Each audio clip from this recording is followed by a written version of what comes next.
Your grandfather would be spinning in his grave if he knew what this company was really worth, Uncle Frank said, sliding the $25,000 check across his mahogany desk like he was doing me a favor. I stared at the memo line that read Full and Final Severance, Grimaldi Associates Construction, while my phone buzzed with a news alert. Local construction firm sells for $10 million to national developer. But what made my blood boil wasn't the insulting check or his smugness. It was that Frank had no idea I'd spent the last 6 months in the county records office, digging up the one document that would destroy him. Frank leaned back in his leather chair, the same one my grandfather had bought in 1962 when he started Grimaldi and Associates with nothing but a truck and a prayer. Behind him hung the family photo from the company's 40th anniversary. Grandpa Joe in the center, his 3 sons around him, and me, barely 18, holding the ceremonial hard hat they'd given me when I officially joined the business. I know this is difficult, Marcus, Frank continued, his voice dripping with false sympathy. But the construction industry is changing. The offer from Pinnacle Development was too good to pass up. As majority owner, I had to make the tough decision. Majority owner. The words tasted like ash. Frank owned 51% only because my father, his younger brother, had died in a worksite accident when I was 22.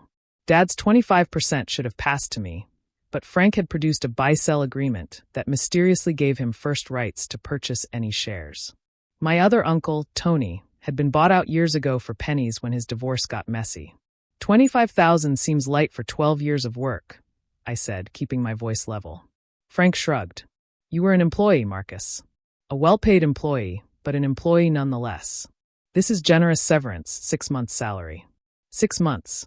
As if I'd been some junior accountant instead of the one who'd grown our revenue from $2 million to $15 million annually. As if I hadn't spent 70-hour weeks modernizing our systems, bringing in technology that Frank fought every step of the way. When does Pinnacle take over? I asked. Monday. I'll need your keys and company phone today. He was already turning to his computer, dismissing me. HR has your exit paperwork. I picked up the check, folded it carefully, and tucked it into my shirt pocket. Before I go, Frank, can I ask you something? He sighed impatiently. What? Do you remember when Grandpa incorporated the business? 1962. Everyone knows that. But do you remember when he restructured it? Frank's fingers paused on his keyboard. What restructuring? I smiled then, the first genuine smile I'd had in his office in years. 1979. The year you graduated high school. Grandpa was worried about taxes and liability, so he created a 2-tier structure. Grimaldi and Associates Construction became the operating company, but Grimaldi Family Holdings became the parent company that owned all the real assets, the equipment, the yard, the building we're sitting in. So, Frank's voice had an edge now. So, I said, pulling out a manila folder from my jacket, I've been spending time at the county recorder's office. Amazing what you can find in old filings. I laid the first document on his desk. Articles of Incorporation for Grimaldi Family Holdings, LLC. Note the ownership structure. Joseph Grimaldi, 40%.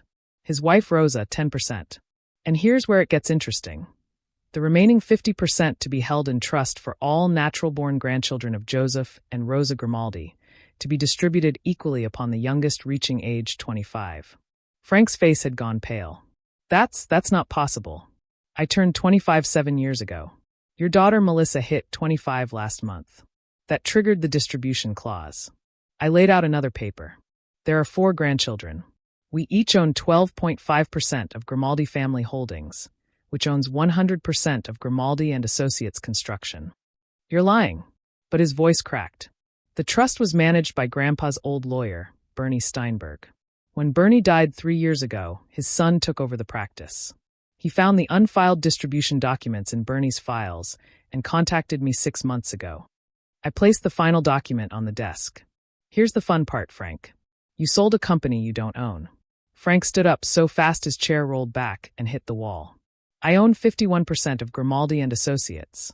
Of the operating company, yes. But the operating company is a wholly owned subsidiary of the holding company. And in the holding company, I couldn't help but savor this moment. You own nothing. 0. You're not a grandchild, Frank. You're a son. My father left me this business. He left you a job running it. He left the ownership to his grandchildren. I stood up, matching his stance. Melissa, your daughter, owns 12.5%. So does her brother Ryan. So does Tony's son Paul. And so do I. We'll see what my lawyers say about. Your lawyers? I interrupted. You mean Pinnacle Development's lawyers? The ones who are going to be very interested to learn you just sold them something you didn't own? The ones who will probably sue you personally for the $10 million they already wired to your account. Frank collapsed back into his chair. For the first time in my life, I saw fear in his eyes. Marcus, he said, his voice suddenly wheeling. We can work this out. Your family. Family? I laughed, but there was no humor in it. Family doesn't steal from each other.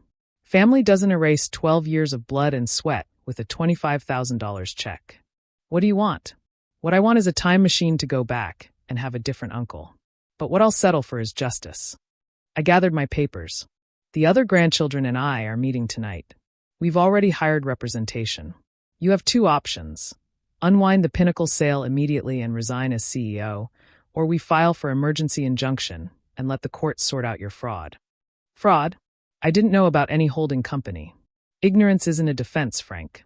You had a fiduciary duty to understand what you were selling. But here's the thing, I think you did know. Bernie Steinberg's files included correspondence with you from 1995 asking about the holding company structure.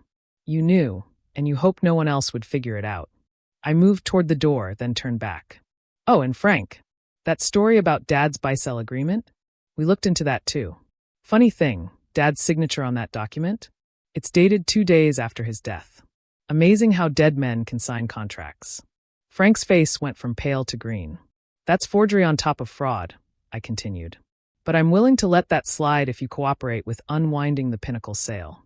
Consider it my severance package to you, the chance to avoid prison. Melissa won't go against me, he said desperately. She's my daughter. Your daughter who you told she'd never be good enough to work in construction? Who you laughed at when she wanted to study engineering. She's the one who called me after Bernie Steinberg's son contacted her. I opened the door. Your keys are on your desk, Frank.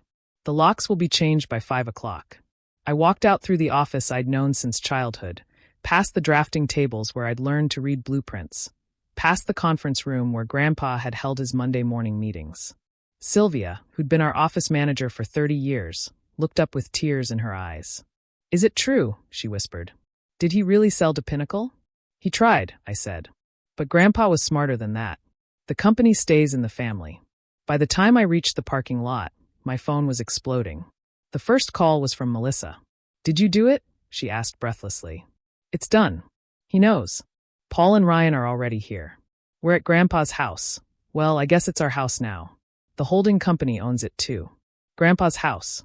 I hadn't been there since his funeral 5 years ago. Frank had claimed it was being maintained by the company, but we'd all assumed he'd sold it. I'll be there in 20, I said. Marcus. Melissa's voice softened. Thank you. For not giving up. For digging when the rest of us just accepted what we were told. Thank Grandpa, I said. He's the one who protected us, even from the grave. The house looked exactly as I remembered. A modest 2-story on a hill overlooking the valley where Grandpa had built his business. The garden was overgrown, but the bones were still there. Inside, my cousins had spread documents across the dining room table where we'd shared so many Sunday dinners. So what's our next move? Paul asked. He was Tony's son, quiet like his father but sharp as a tack. First, we formally notify Pinnacle that the sale is invalid, I said. Then we elect a new board for both companies. Then we decide if we want to run a construction company or find a legitimate buyer. Run it, Melissa said immediately. I didn't get my engineering degree to let Grandpa's legacy die. I'm in, Ryan added. He'd been working as a project manager for a competitor, learning the business from the outside. I've got ideas about sustainable building practices that could set us apart. Paul nodded. I've been doing the books for small contractors. I know where Frank was leaving money on the table. I looked around the table at my cousins, the real Grimaldi grandchildren, and felt something I hadn't felt in years. Hope. Then we run it, I said. But we run it right. Transparent finances, modern practices, and no one person holding all the power. Agreed, Melissa said. Equal ownership, rotating CEO position? Yes. And employee profit sharing. Grandpa always said the workers built the company as much as he did. We spent the next 4 hours planning, the dining room table covered in laptops and legal pads. Bernie Steinberg's son arrived with boxes of files, including Grandpa's handwritten notes about why he'd structured things this way. "I know my boys," one note read. "They'll fight over money like dogs over a bone. But my grandchildren, they're different. They'll build something better." My phone rang. "Frank. Pinnacle's threatening to sue," he said without preamble. "They want their money back. Then give it back." I already moved some of it. Debts. The divorce. I can't pay it all back." I put him on speaker. The others listened as Frank unraveled, admitting to years of skimming, of personal expenses charged to the company, of the lifestyle he couldn't afford but couldn't give up. "How much can you return?" Melissa asked, her voice cold. "Maybe $7 million. Maybe. Then you'll return $7 million and sign a personal note for the rest," she said. "You'll sell your house, your boats, your cars. You'll make this right, Dad, or you'll go to prison." "Melissa, sweetheart. Don't. You stole from your own daughter. From all of us. From Grandpa's memory." Her voice broke slightly. "We would have helped you if you'd asked. We would have figured something out. But you chose greed." "I'll draw up the papers," Paul said. "Full confession, restitution agreement, resignation from all positions. Sign by tomorrow noon, or we file criminal charges." Frank hung up without another word. The sun was setting over the valley, painting the sky in shades of orange and pink. We stood on the deck, looking out at the city Grandpa had helped build. "Think we can do this?" Ryan asked. "We're Grimaldis," I said, unconsciously echoing Grandpa. "We build things. It's what we do." To Grandpa Joe, Melissa raised her water bottle. And to the grandchildren he believed in. We clinked bottles for cousins bound by more than blood now. Bound by purpose, by legacy, by the trust of an old man who'd seen the future and planned for it. My phone buzzed. A text from an unknown number. "This is Jim Harrison from Pinnacle Development. I understand there's been a complication with our purchase. I'd like to discuss options." I showed it to the others. "What do we tell him?" Paul asked. I thought about it, then typed back. "Grimaldi Associates is no longer for sale. But if you're looking for a construction partner who knows this market, let's talk." "Partner, not sell?" Melissa asked. "Why not? We have the local knowledge, they have the capital. As long as we maintain control." "Grandpa would have liked that," Ryan said. "He always said the best deals were where everyone won." As darkness fell, we sat around that old dining table, planning a future that honored the past. Frank's check was still in my pocket, forgotten and irrelevant. $25,000. He'd tried to buy me off for less than some of the equipment in our yard was worth. But in trying to steal everything, he'd lost it all. And in losing my job, I'd found my purpose. Sometimes justice comes from the most unexpected places, like a dusty file box in a dead lawyer's office, or a grandfather's wisdom echoing across the decades. The company would survive. Different, better, but still Grimaldi. Still family. Just not the family Frank had expected.